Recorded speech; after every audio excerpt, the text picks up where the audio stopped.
उसको अधिक फल की प्राप्ति होती है। करुणा सागर भगवान शिव तो एक निरंतर जीव का कल्याण करने वाले हैं, पर वो करुणा सागर भगवान शिव की भक्ति को करना, अपने जीवन में धारण करना, अपने जीवन में उतारना और उस भक्ति के बल पर भगवत स्मरण में लग जाना, ये एक आनंद की अनुभूति है। एक तो कठिन है मानव की देह और दूसरा कठिन है भगवान का भजन, भगवान का स्मरण। अगर मान लो मानव का शरीर मिल भी जाता है, मानव का शरीर प्राप्त भी हो जाता है, तो भी जीव भगवान की भक्ति को धारण नहीं कर पाता।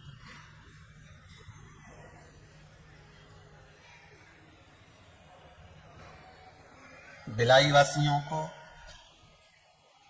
छत्तीसगढ़ की इस पावन धरा को जो शिव महापुराण की कथा मिली है, वो भक्त शिव महापुराण की कथा है, जिसको अपन आज सोमवार की अष्टमी से प्रारंभ कर रहे हैं। पहले भी कथा में कहा, माहिल्या शिव महापुराण की कथा इंदौर से आपको कहा था कि सोमवार की जो अष्टमी है, ये शिव और पार्वती के मिलन का बिंदु है। शंकर और पार्वती के मिलन का सुख है। और केवल मेरा देव अधिदेव महादेव अकेली पार्वती नहीं, पार्वती जी के जितने जितने अंश हैं, मां जगजननी के जितने स्वरूप हैं, 64 योगिनियों के साथ में भगवत भजन में, स्मरण में भगवान शिव की भक्ति को धारण करना और शिव में ही समा जाना।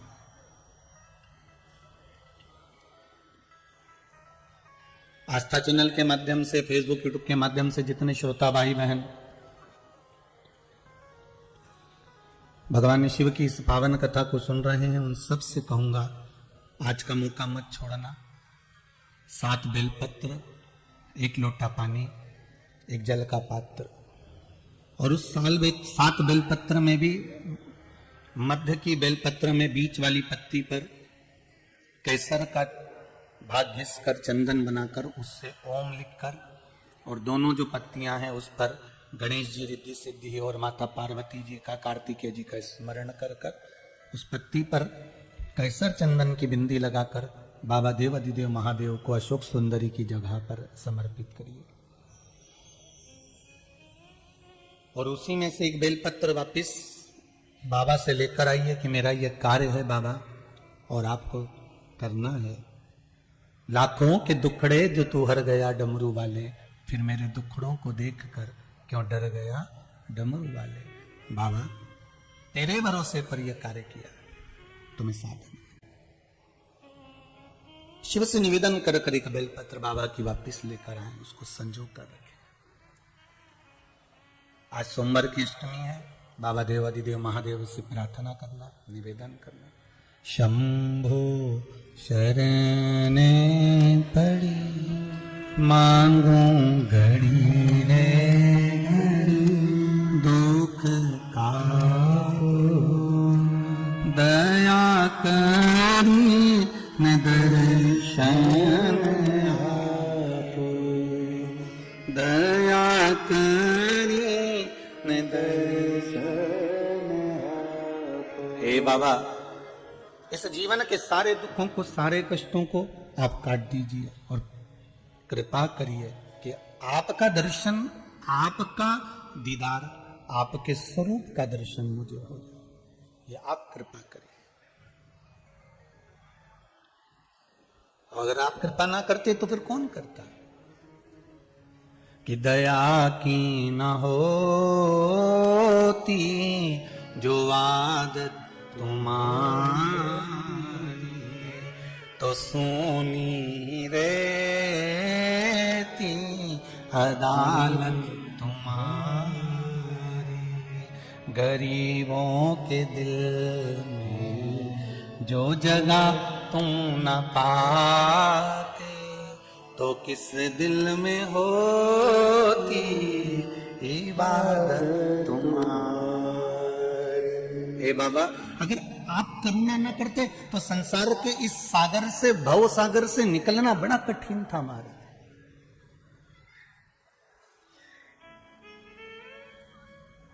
एक मेले में बच्चा कब तक खुश है? जरा उत्तर दो रे भैया छत्तीसगढ़ वालों, जरा सावधानी से आराम से कथा में अलमस्त होकर प्रवेश कर जाओ और तैयारी कर कर बैठो कि हमको 7 दिन की शिव महापुराण में 7 दिन बाबा की इस कथा में बैठना है।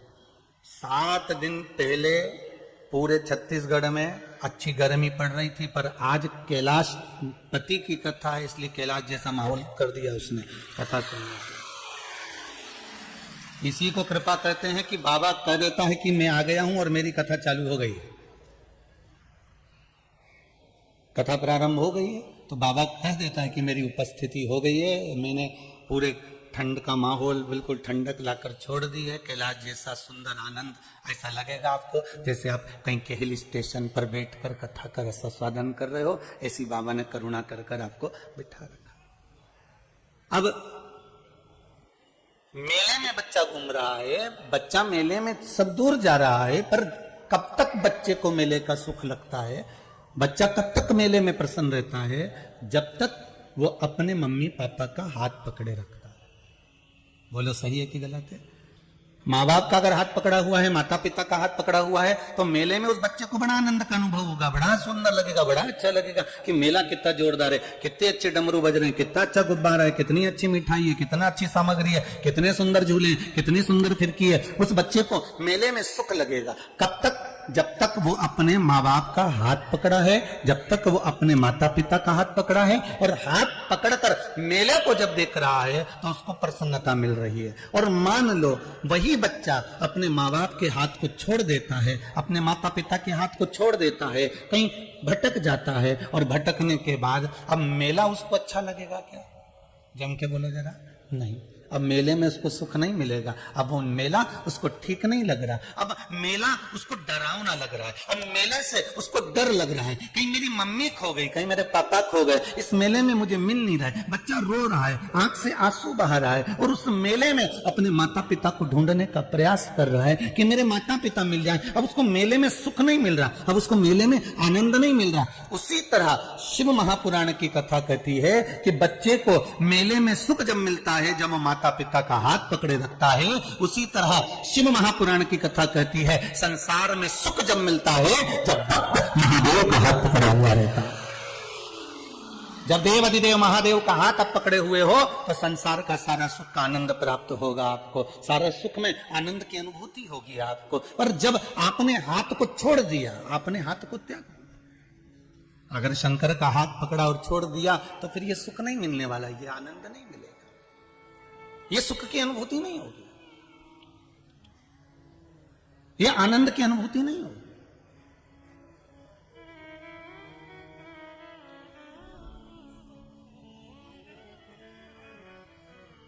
सुख की अनुभूति कब तक है? जब तक बच्चा माता पिता का हाथ पकड़ा है तो मेले में उसको सुख मिल रहा है। और हम हमारे देव अधिदेव महादेव का हाथ पकड़े हुए हैं, हम हमारे शंभू का हाथ पकड़े हुए हैं, हम हमारे शंभू के चरण पकड़े हुए हैं, हम हमारे शंकर के चरणारविंद को पकड़ कर रखे हैं, तो हमको एक आनंद की अनुभूति होगी, हम एक सुख की अनुभूति होगी कि हम श्रेष्ठता में जी रहे हैं। संसार में बहुत भीड़ है, काम, लोभ, विषय, वासना, अहंकार, तृष्णा की, इसमें भटक मत जाना। 3 घंटे की कथा मिलती है, 11 बजे से 2 बजे तक चलेगी। कई परेशानियां बीच में आ सकती हैं, कहीं बच्चे चिल्लाएंगे, कहीं आवाज लगाएगा, कोई रोएगा, कोई चिल्लाएगा, कोई बुलाएगा, कोई कुछ करेगा। पर बाबा से लगन लगाने के लिए छत्तीसगढ़ में बहुत सालों के बाद ये योग लगा है शिव महापुराण का, इसको छोड़ना नहीं है। आग लगे बस्ती में अपन रहो, मस्ती में क्या किसको रोइए, चादर तान के सोइए, भगवत स्मरण में लगे रहो बस। और जितनी भक्ति कर सकते हो, जितना स्मरण कर सकते हो, उसको अपनी जिंदगी में उतारो, फिर मौका नहीं मिलने वाला।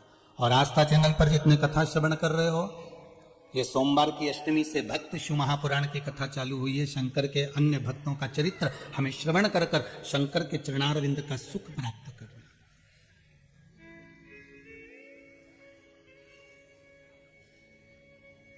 भगवान शंकर के चरणारविंद,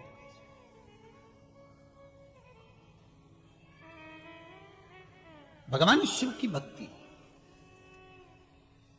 भगवान शंकर के चरणारविंद का रसस्वादन आप करो प्रयास, भगवान मिलेगा।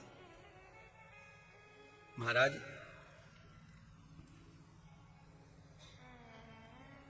पहले भी कथा में कहा कि एक शंकर के शिवलिंग के आसपास में 33 कोटि देवता विराजमान होते हैं, एक शिवलिंग के पास।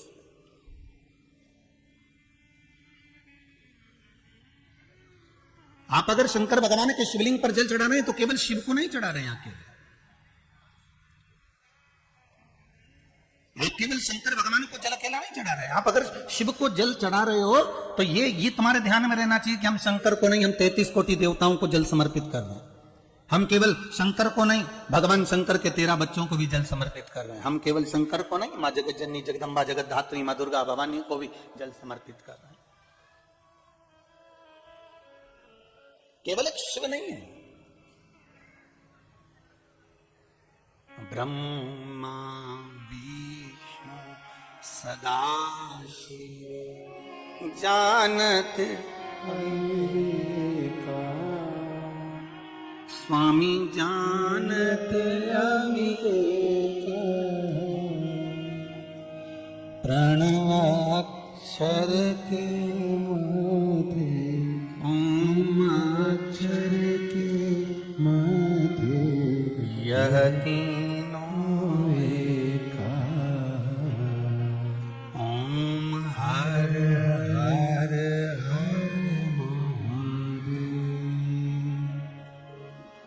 तीन एक शिवलिंग में ब्रह्मा भी है, विष्णु भी है, शिव भी है, तीनों एक शिवलिंग।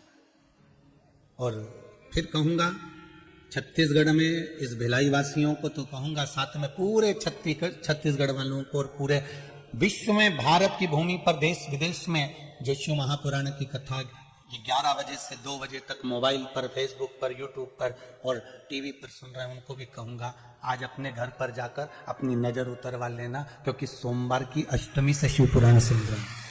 कहते हैं सोमवार की अष्टमी के दिन जो शिव महापुराण की कथा को श्रवण करता है और जो कामना कर कर कथा सुनता है उसकी मनोकामना बाबा पूर्ण कर देता है।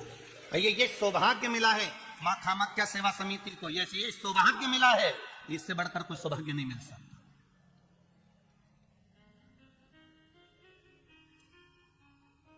इससे बढ़कर कोई सौभाग्य नहीं मिल सकता। बार बार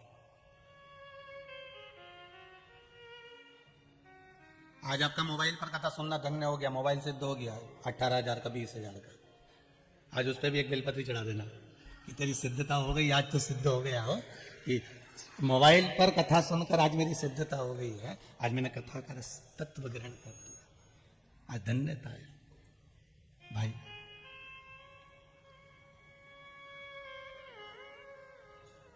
जैसे शिव में सब समाहित है, शंकर में सब है। एक राजा को बुलाओ, अपन कोई नगर के राजा को बुलाया आपने और राजा आया तो राजा अकेला आ जाता है क्या? राजा अकेला तो नहीं आएगा ना, राजा आएगा तो उसके साथ में पूरी जितनी जितनी सेना है, जितने जितने मंत्री हैं, जितने जितने संतरी हैं, सब आएंगे, जो भी मंत्री सब पहुंचेंगे। अगर कोई नेता को आपने बुलाया, कोई मंत्री को आपने बुलाया, कोई मुख्यमंत्री को, कोई प्रधानमंत्री को आपने बुलाया, तो पहले सारा प्रशासन वहां पहुंच जाता है। मंत्री आएंगे, उसके साथ में पूरा प्रशासन आ जाएगा। राजा अगर आया है तो पूरी सेना, पूरी प्रजा, जितनी भी सेना वेना है, साथ से ठाठ से वहां पहुंच जाती है। उस सेना का पहुंचना जरूरी होता है क्योंकि राजा आ रहा है। उसी तरह मेरे शंकर को, मेरे शिव को महाकाल राजा कहते हैं।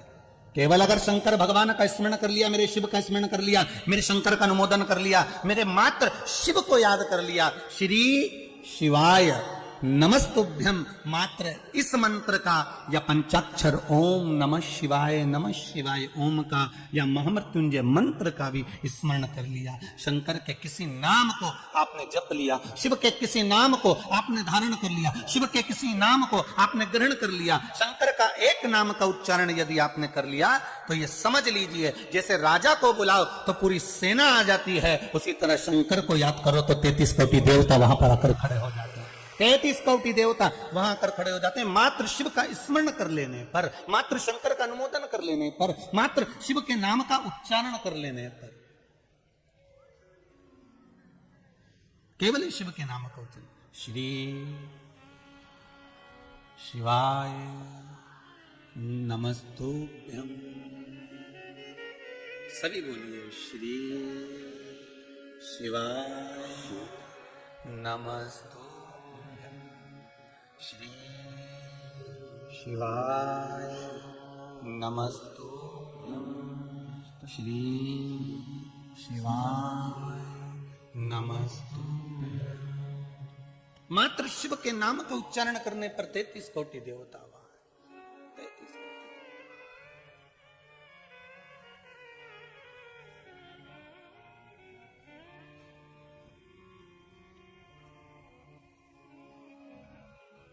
जैसे शिव ने डमरू बजाया और सब देवता वहां गए।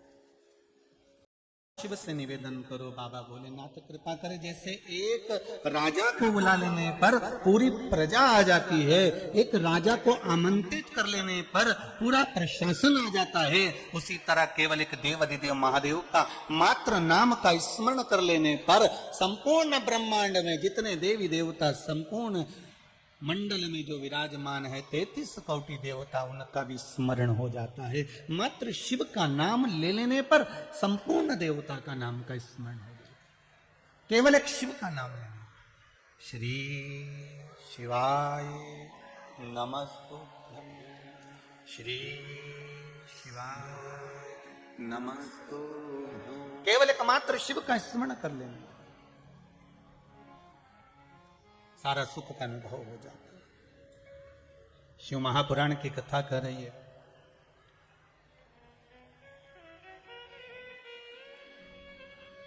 चंचुला देवी जिसका पति बिंदु प्रेत योनि में पड़ा हुआ है और उस प्रेत योनि से मुक्त कराने के लिए, उस प्रेत योनि से छुड़ाने के लिए भगवान देव अधिदेव महादेव से जाकर निवेदन करना और शिव महापुराण की कथा को श्रवण करना। भगवान ओगरदानी शिव की कथा को सुनना।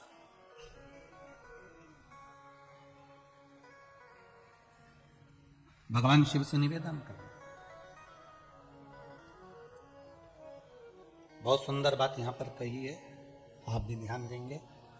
यदि भगवान इस लायक आपको बनाए कि आपके द्वारा किसी का भला हो जाए, तो इससे बढ़कर भगवान का कोई एहसान नहीं होगा, कोई कृपा नहीं होगी। इससे बढ़कर कोई कृपा नहीं हो सकती, इससे बढ़कर कोई एहसान नहीं हो सकता।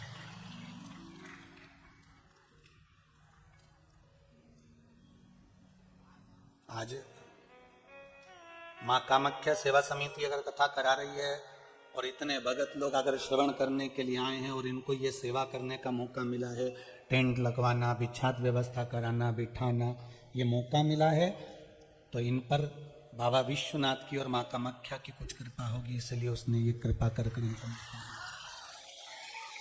आज के समय में किसी के पास समय नहीं है साहब, और वो भी सवेरे 11 बजे से 2 बजे का जो समय है, घर में पूरा काम का समय है, और उस बीच में आप ये पूरा पंडाल भर के बैठे हो, ये शंकर की ही कृपा है, उसके सिवा कोई नहीं कर सकता। सबके घर में काम पड़ा हुआ है और कुछ तो केवल पराठा खा के ही आए होंगे, सबके घर में काम पड़ा है, ऐसा नहीं कि कोई नहीं पड़ा। और आधा तो बर्तन पड़ा होगा, आधा तो किसी ने स्कूल भेजा, नहीं भेजा, टिफिन बनाया, नहीं बनाया, चाय भी पी कि नहीं पी, कुछ नहीं कह सकते। और बस एक बात जरूर कह सकता हूं कि स्नान करा होगा, बस ये पक्का है। इसके बाद जो भागा दौड़ी हुई है ना, फिर जो जाने की तैयारी हुई, मौका मिला है आपको, शिव कृपा का। अब चंचुला देवी ने भगवान देवाधिदेव महादेव से निवेदन करा, भगवान शिव से विनती, बाबा मेरा पति प्रेत योनि में पड़ा हुआ है, और मेरा पति अगर प्रेत योनि में पड़ा हुआ है तो उसकी मुक्ति का कोई उपाय बताइए। भगवान अगर मानव का शरीर दे, भगवान अगर मनुष्य का शरीर दे और किसी के काम आ जाए तो इससे बढ़कर कुछ नहीं। हम पहले भी कथा में कहे, या पापीड़ा मानव के शरीर से तो जानवर अच्छा है, पाड़ा मरता है तो उसकी खाल काम आ जाती है, शेर मरता है तो उसकी खाल काम आ जाती है, चीता मरता है तो उसकी ये खाल काम आ जाती है, बंदर मरता है तो उसकी खाल काम आ जाती है, सांप मरे तो उसकी खाल काम आ जाए। पर यह मनुष्य इतना पाप करता है कि मरने के बाद इसमें आग लगाना ही पड़ती है, किसी काम की नहीं होती ये खाल, इसको तो आग लगाना ही पड़ेगा, क्योंकि ये किस काम की है, काम क्या करे ये मनुष्य की खाल। हाँ, कहीं किडनी, लीवर, आंख माख हो तो लोग निकाल भी ले, ये चमड़ा किस काम का। हाथी मरे तो उसकी चमड़ी काम आ जाए, शेर मरे तो उसकी चमड़ी काम आ जाए, चीता मरे तो उसकी चमड़ी काम आ जाए, हिरण मरे तो उसकी चमड़ी काम आ जाए। पर केवल एक ये मनुष्य का शरीर ऐसा है जिसमें पाप भरा हुआ है, कपट भरा हुआ है, बेईमानी भरी हुई है, निंदा भरी हुई है, असत्यता भरी हुई है, इसमें इतना पाप भरा हुआ है कि ये मरने के बाद इसका किडनी, लीवर भले काम आ जाए, आंख मांख भले काम आ जाए, पर बाकी का ये चमड़ी किसी काम की नहीं रहे साहब। इसको तो घर के लोग भी कहते हैं अब ले जाओ और आग लगाया, इससे ज्यादा कुछ नहीं होगा, इसको उठाओ यहाँ से। परिवार वाले भी थोड़े समय के लिए रोते हैं, रोना पड़ता है, नहीं रोएंगे तो लोग कहेंगे बताओ घर का व्यक्ति मर गया और रो नहीं रहा है, इसलिए थोड़ा ना थोड़ा डिजाइन में तो रोना ही पड़ता है। मैं कोई बड़ी बात नहीं है, रोना तो सबके पड़ेगा कि रोना पड़ेगा, थोड़ा नहीं रोएंगे तो लोग कहेंगे।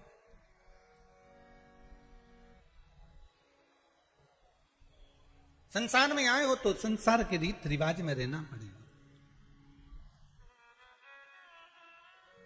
अच्छा, हम ये भी नहीं कहते कि तुम बहुत बड़े संत बन जाओ, बहुत बड़े साधु बन जाओ, बहुत बड़े सन्यासी बन जाओ, बहुत बड़े तपस्वी बन जाओ, बहुत बड़े साधक बन जाओ, बहुत मुश्किल है। भिलाई में रहते हो, कोयला और लोहे का काम ज्यादा है, बोलो तो सही है कि गलत है? कोयला और लोहे का काम ज्यादा है। कितना भी अच्छा कपड़ा धोके ने फ्लैट के बाहर टांग दो, उनमें थोड़ा ना थोड़ा काजल तो लगी जाता है। उसी तरह संसार कोयले की खान है, इसमें आप कितना भी बचने का प्रयास करो, पर झूठ, कपट, छल, बेईमानी, प्रपंच थोड़ा ना थोड़ा तो टच कर ही लेता है। फिर भी चिंता मत करना, अगर कपड़े पे थोड़ी कालोच लग भी जाए तो सूखने के बाद कपड़े को झटकार देना तो वो कालोच झड़ जाएगी, कपड़े पर लग नहीं पाएगी। उसी तरह अगर कहीं इस मन में काम, लोभ, आसक्ति, व्यसन, वासना, तृष्णा कुछ आ भी जाए तो शंकर को पकड़ लेना, शिव को पकड़ कर एक बार मन को शंकर के नाम से झटक देना। आया किसी ने पत्र में लिखा है, बड़ा सुंदर बात लिखी है।